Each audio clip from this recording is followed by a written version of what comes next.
Hey there guys, welcome back to another video, and today I'll be showing you how to use YouTube Ambient Mode feature.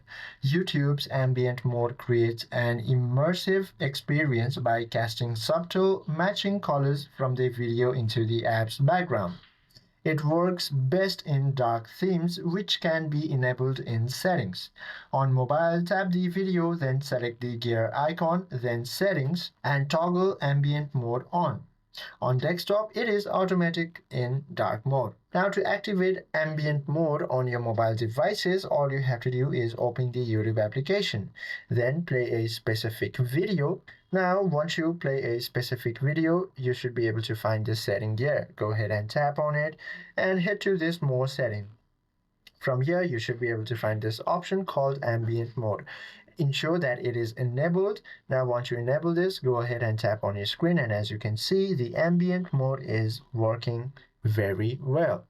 And that is how you can use this feature, guys. I hope this video helps you out a lot. If you have any questions or queries, please do comment down below.